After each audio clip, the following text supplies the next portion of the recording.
Des retours d'expérience, d'accidents à la maison, en voiture, au travail, ainsi que des témoignages pour vous permettre de tirer les enseignements et renforcer votre vigilance. Sauvons nos vies, le podcast de Prévence, déclencheur d'électrochoc. Bonjour à toutes et à tous, et j'espère que vous allez bien. On se retrouve comme habituellement aujourd'hui pour un nouvel épisode, puisque nous sommes lundi de ce podcast Sauvons nos vies. On se donne rendez-vous donc tous les lundis à partir de 6h pour découvrir la suite de cette aventure santé et sécurité. Pour ne rien rater, abonnez-vous pour être averti automatiquement dès qu'un nouvel épisode sera mis en ligne.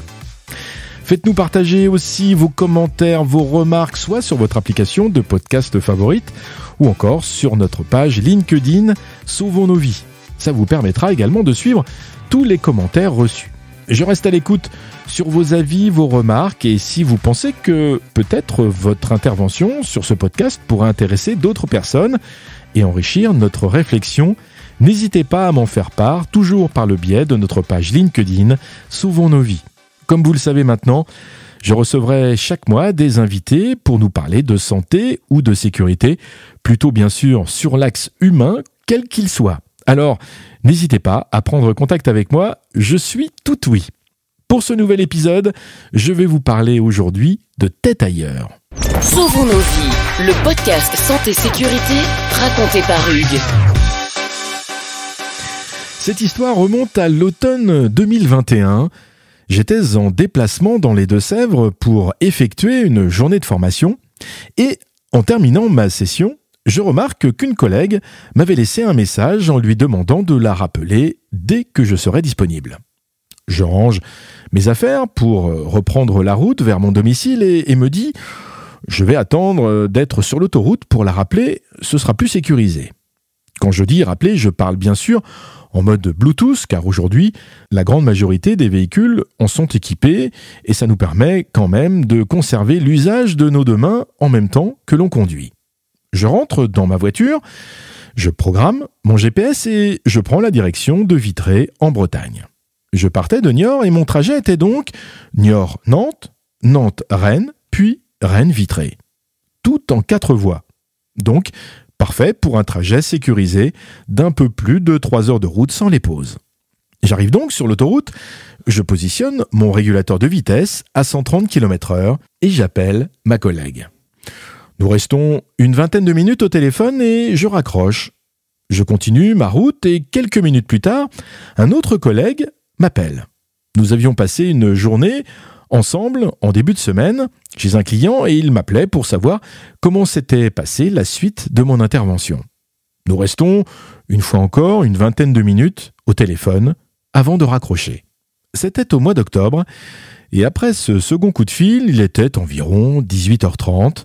Le soleil se couchait et j'arrivais au péage de l'autoroute un peu avant Nantes. Je prends mon ticket, passe le péage et continue ma route. Après quelques minutes, je me dis « Tiens, c'est bizarre, quand j'ai fait la route inverse en début de semaine, j'avais l'impression qu'il y avait un peu moins de travaux au sud de Nantes. Je me dis que c'est peut-être parce que les travaux sont davantage positionnés de l'autre côté de l'autoroute et moins de ce côté-là. » Et je continue ma route que m'indiquait toujours mon GPS. Soudain, à un moment, j'aperçois un supermarché Auchan sur le côté droit de la route. Et je me dis à ce moment-là, mais il n'y a pas de Auchan au sud de Nantes. Donc, si je ne suis pas à Nantes, où suis-je ? Et là, il fait nuit, et je me mets à scruter le moindre panneau qui va croiser ma route. Quelques centaines de mètres plus tard, je vois enfin un panneau, je le fixe et je lis « Tours ». J'étais à Tours alors que je pensais être à Nantes. Waouh ! J'aurais aimé avoir une caméra dans la voiture pour revoir la tête que j'ai fait au moment où j'ai vu ce panneau indiquant Tours. En fait, peu après Niort, lorsque vous êtes sur l'autoroute, il y a un échangeur qui permet de prendre la direction de Nantes. Mais j'étais tellement concentré par ma conversation téléphonique que j'ai continué tout droit vers Tours et Paris sans remarquer que j'avais raté l'échangeur. Comme j'avais mis la direction de Vitré sur mon GPS, celui-ci a automatiquement changé l'itinéraire en rallongeant mon trajet d'une demi-heure environ, sans que cela m'interpelle davantage car les ralentissements sont fréquents le soir aux abords de Nantes et de Rennes, et donc les horaires d'arrivée varient très souvent. Cela faisait plus d'1 heure et demie que je roulais sans m'être aperçu à un seul moment que je n'étais pas sur la bonne route et que je me trouvais dans une ville alors que je me croyais dans une autre située à plus de 200 km. Je vous assure que si ça vous arrive un jour, c'est déconcertant.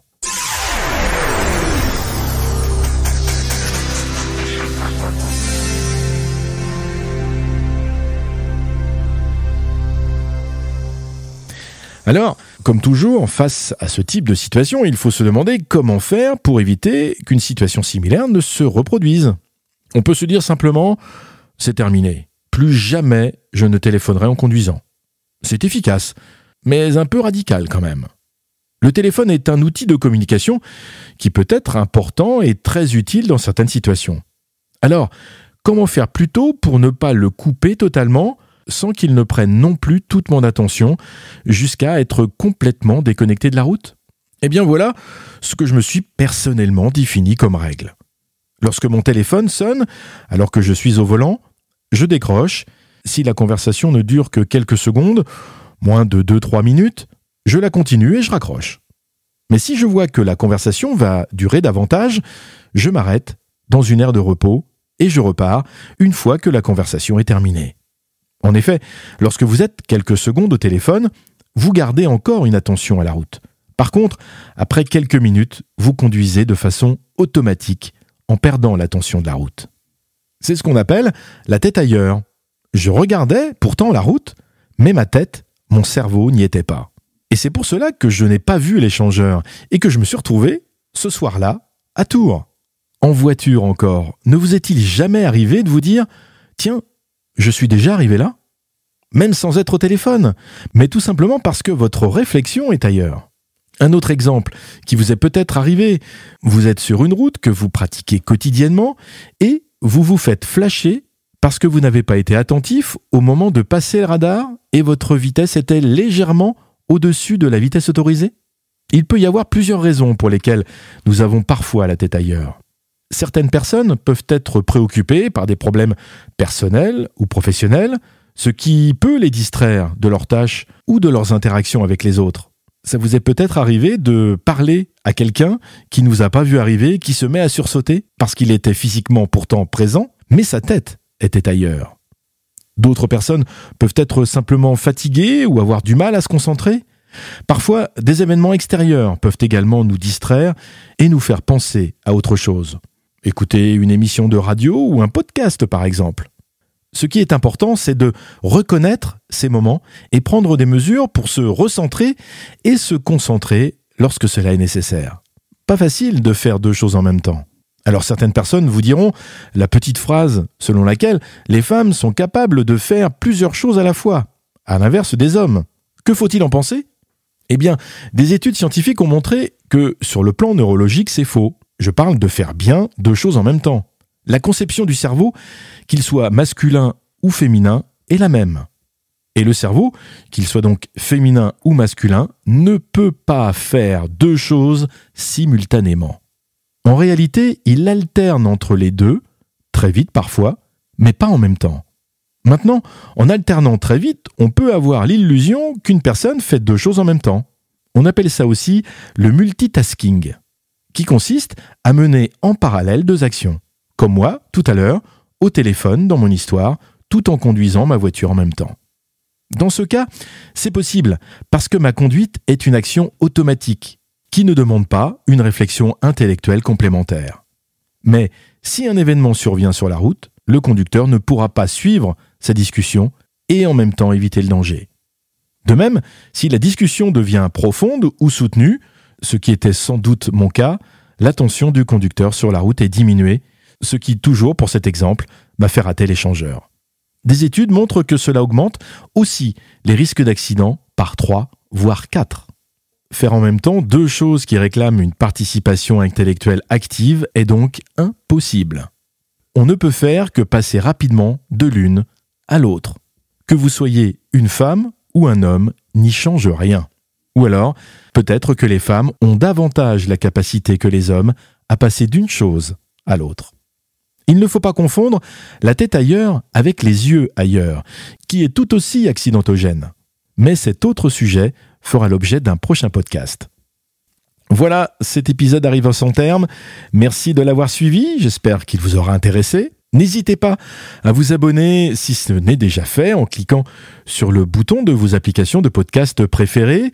Laissez-moi également un commentaire sympathique et constructif toujours et une note de 5 étoiles sur Spotify ou Apple Podcast, c'est toujours motivant. Et si vous avez des questions, écrivez-moi sur notre page LinkedIn Sauvons nos vies. La semaine prochaine, je vous parlerai du mode pressé. Comment ce mode peut nous amener à des situations de danger et comment y remédier. Merci beaucoup pour votre fidélité. Je vous souhaite une très belle semaine. À très vite et en attendant, sauvons nos vies.